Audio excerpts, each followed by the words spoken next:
Kanjirappally general ആശുപത്രിയിൽ അത്യാധുനിക maternity cum child health block നിർമ്മിക്കുന്നതിന് 6,16,00,000 രൂപയുടെ പദ്ധതിക്ക് ഭരണാനുമതി ലഭിച്ചു. സാങ്കേതിക അനുമതി കൂടി നേടുന്നതിനായി പദ്ധതി TS കമ്മിറ്റി മുൻപാകെ ഉടൻ സമർപ്പിക്കും. ആധുനിക നിലവാരത്തിലുള്ള സമഗ്ര മാതൃശിശുരോഗ വിഭാഗം സജ്ജമാക്കാനാണ് നാഷണൽ ഹെൽത്ത് മിഷൻ തുക അനുവദിച്ചത്.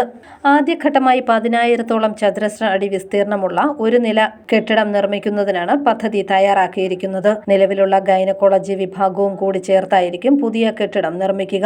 ആർദ്രം പദ്ധതിയിൽ ഉൾപ്പെടുത്തി നിലവിൽ പ്രവർത്തിക്കുന്ന ഗൈനക്കോളജി വിഭാഗം നവീകരിച്ചിരുന്നു. പുതിയ കെട്ടിടത്തിൽ ആധുനിക ഡെലിവറി യൂണിറ്റിന് പുറമെ OP, ഓപ്പറേഷൻ തിയേറ്റർ, മറ്റ് അനുബന്ധ സൗകര്യങ്ങൾ എന്നിവ ഉണ്ടായിരിക്കും. അടുത്ത 2 ഘട്ടങ്ങളിലായി കൂടുതൽ OP, IP വിഭാഗങ്ങളും പീഡിയാട്രിക് വിഭാഗവും നിർമ്മിക്കും.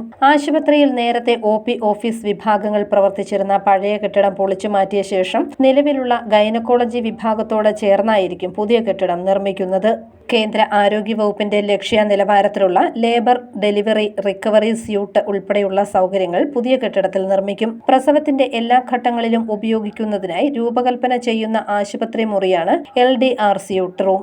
അമ്മയ്ക്ക് കൂടുതൽ മാന്യവും സുഖകരവുമായ പ്രസവാനുഭവം നൽകുകയാണ് ലക്ഷ്യം. ഗർഭകാലം മുതലുള്ള പരിശോധന, പരിചരണം, കൗൺസിലിംഗ്, സുഖപ്രസവം തുടങ്ങി ശസ്ത്രക്രിയ വരെ അമ്മയ്ക്കും കുഞ്ഞിനും സുരക്ഷിതമായി ബുദ്ധിമുട്ടില്ലാത്ത സുഖപ്രസവം വരെ ഇവിടെ നിർവഹിക്കും.